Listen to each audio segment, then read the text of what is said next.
Olá, meu amigo, minha amiga. Chamar alguém de ladrão é uma coisa muito pesada, é muito grave. Portanto, poucas pessoas entre nós aqui já tiveram a oportunidade de olhar cara a cara diante de uma pessoa e dizer para ela: você é um ladrão. Mas, na vida pública, muitos políticos eles estão sujeitos a sofrerem essa alcunha se não responderem de uma forma muito convincente da onde vem o dinheiro que eles apresentam na sua vida, no seu modo de ver, os bens que foram amealhados durante a sua vida pública.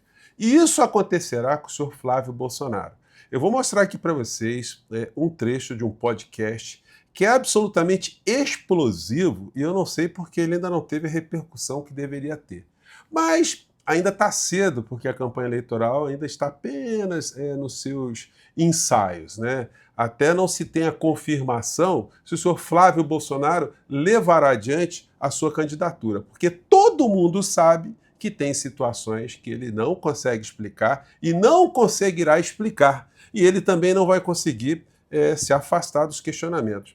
A menos que ele fuja de debates, fuja de entrevistas, enfim, ele se acovarde. Pois bem, vou conversar com vocês sobre o que está acontecendo, mas antes de mais nada, sempre é muito importante convidar você que ainda não está inscrito aqui no nosso portal, para que, em primeiro lugar, você se inscreva aqui, conheça também os nossos outros vídeos, para você entender como é que é a nossa linha de abordagem dos temas aqui no nosso país.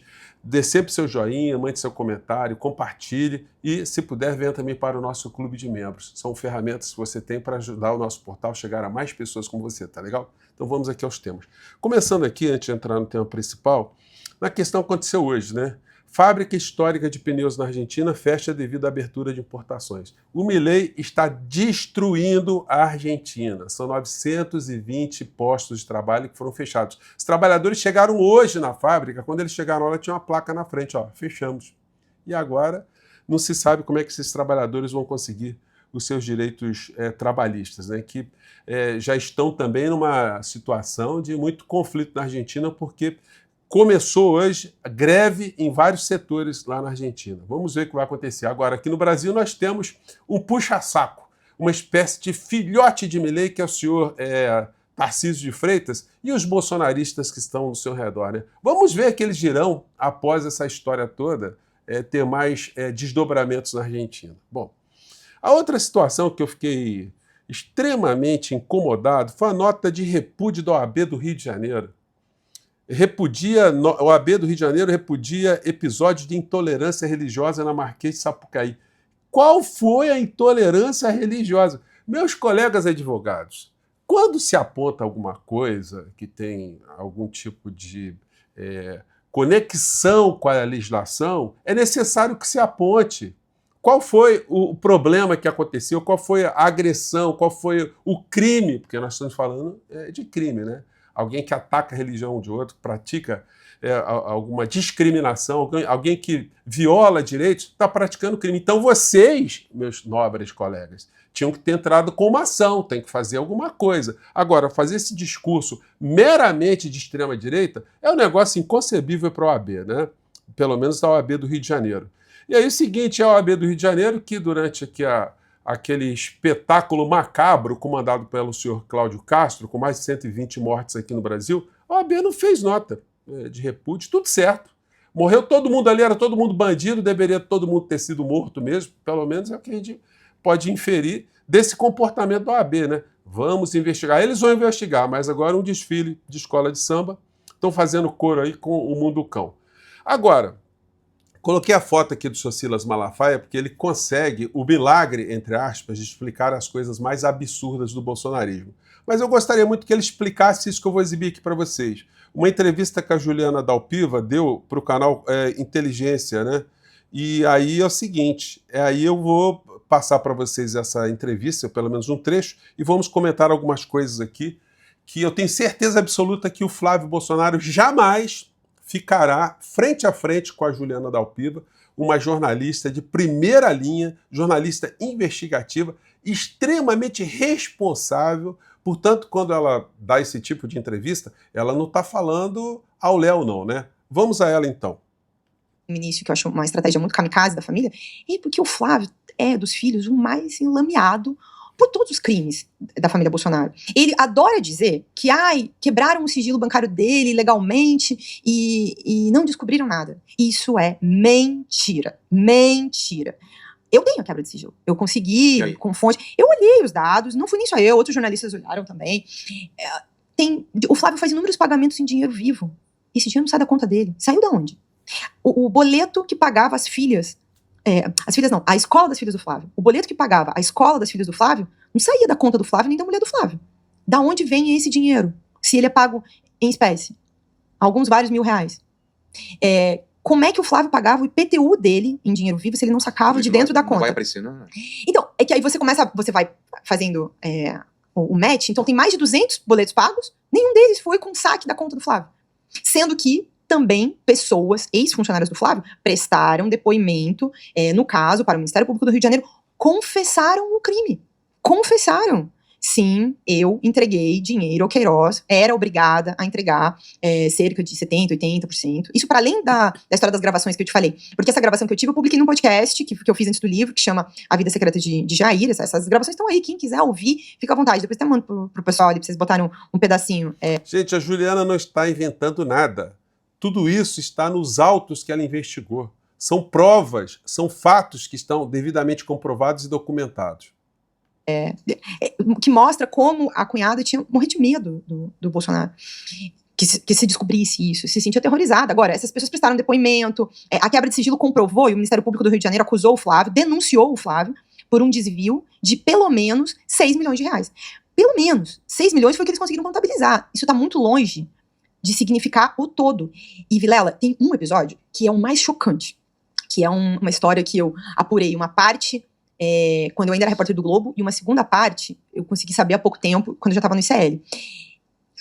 Quando o Flávio e o Carlos começam a vida pública deles, como deputado e como vereador, eles montam, criam, alugam um cofre dentro do Banco do Brasil, lá no Rio de Janeiro. O Banco do Brasil tinha uma agência para quem quisesse guardar itens dentro. Então podia guardar, sei lá, uma joia, algum dinheiro em espécie, alguma coisa muito valiosa que você não queria guardar em casa. Gente, o que leva 2 jovens políticos a abrirem um cofre num banco, né? Se o dinheiro proveniente das suas vidas, eles que eram pessoas que não tinham patrimônio algum, o dinheiro viria apenas dos seus rendimentos enquanto parlamentares. Sobretudo as pessoas guardam joias e dinheiro em espécie, né? Mas sei lá, também vai. Eu me lembro que uma vez eu até ouvi, perguntei o que podia, o que não podia, me explicaram mais ou menos. Guardar lá? Guardar dentro desses cofres. E aí, o Bolsonaro tinha um cofre lá, e o Flávio e o Carlos tinham um outro. E aí, eu fiz uma reportagem com o meu colega lá do ICL, o Igor. A gente, em algum momento, conseguiu parte dos documentos da quebra de sigilo deles, e aí a gente foi checando as datas em que eles iam visitar o cofre, as datas em que eles compraram imóveis. O Flávio... Vocês sabem que cofre é um bicho muito sentimental, né? Você tem que visitar o cofre de vez em quando. Porque se você não visita o cofre fica deprimido, né? Fica fraquinho, né?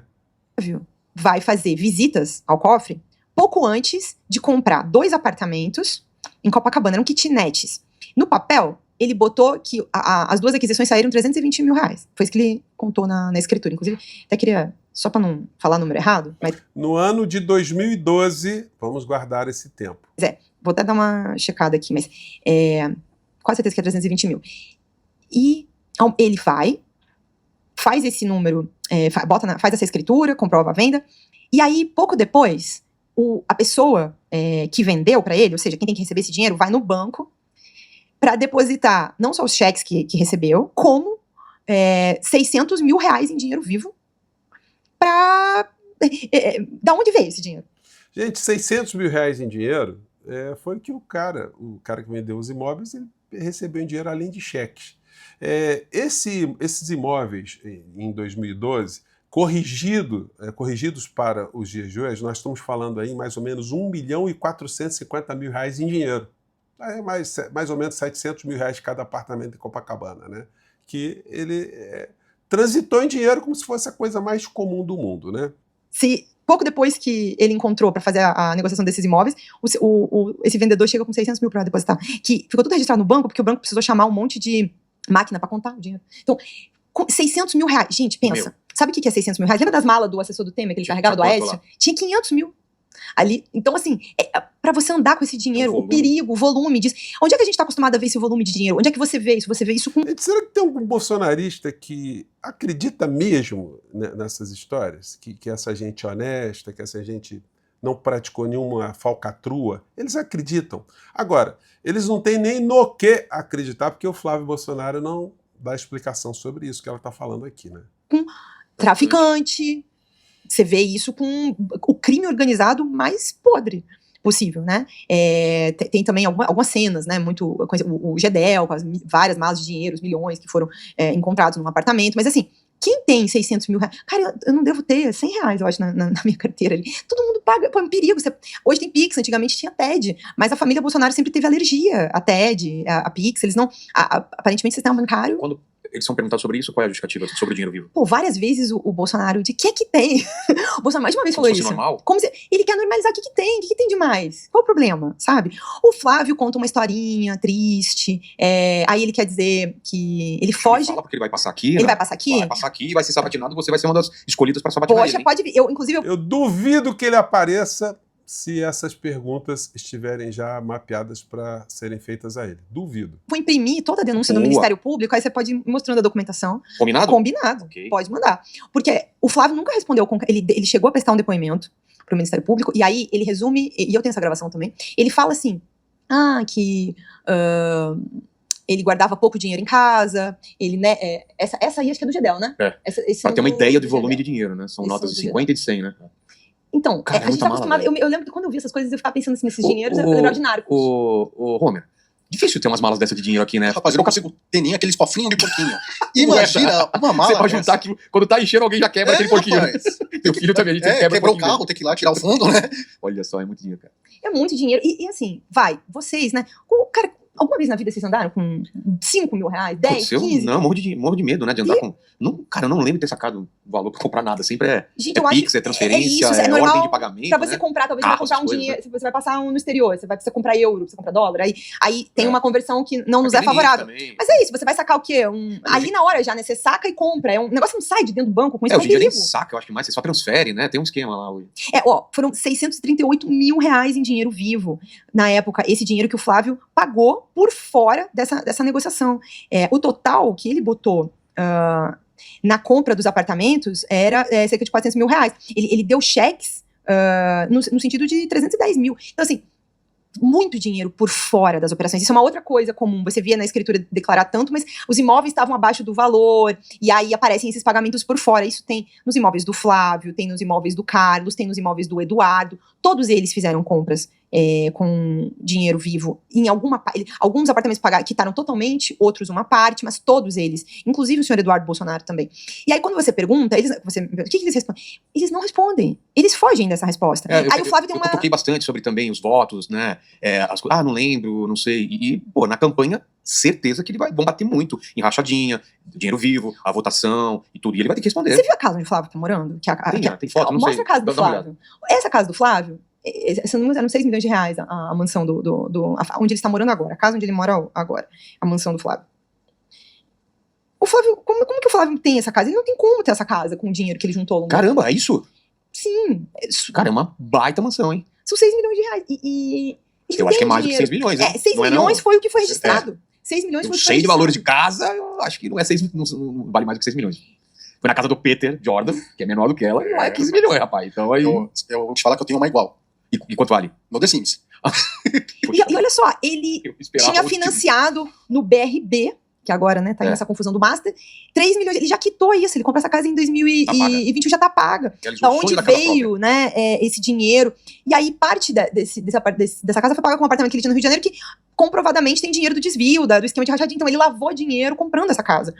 E o Flávio, ele finge que não sabe que isso tudo aconteceu, ele conta essa história triste, não, me acusaram de um monte de coisa, não provaram nada. Não, sabe o que aconteceu no caso do Flávio? É importante que as pessoas saibam, elas entendam.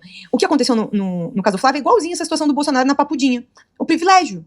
O Flávio Bolsonaro, estava sendo investigado na primeira instância, porque em algum momento o Supremo Tribunal Federal decidiu que acaba o mandato, acaba o foro. Então, isso tinha acontecido quando ele era deputado estadual, ele virou senador. Então, ele foi investigado na primeira instância. E aí, o juiz do caso, que era o juiz Flávio Itabaiana, ele decidiu, a partir de um pedido do Ministério Público, quebrar o sigilo bancário do Flávio. O Ministério Público pediu e o juiz deu. O Ministério Público fez um pedido de quebra muito extenso, mostrando todos os detalhes. O juiz, ao escrever a decisão, ele não se estendeu, Vilela. Ele escreveu lá 2 parágrafos dizendo que ele concordava com todos os indícios apresentados pelo Ministério Público e, por isso, autorizava a quebra de sigilo.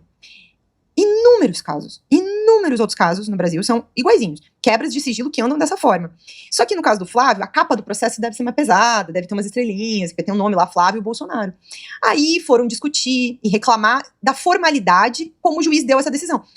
O STJ cassou essa decisão, anulou a decisão de quebra de sigilo, porque o juiz deveria ter pegado a petição do Ministério Público e ter explicado um pouquinho melhor. Então, olha só, eu concordo com isso aqui que o Ministério Público diz, blá, e não ter escrito simplesmente só 2 parágrafos. Gente, foi muito esquisita essa história, né? Mas ela não está de toda sepultada, não. Nesse período eleitoral aí, essas histórias todas vão voltar à tona novamente. Parabéns a Juliana Dalpiva, eu acho que ela vai ser convidada para outros podcasts, a gente aqui no nosso portal também vamos convidá-la. Tem muita coisa interessante para aparecer nesse processo, né? Eu fico por aqui, mande seu comentário, a gente volta no próximo portal. Tchau!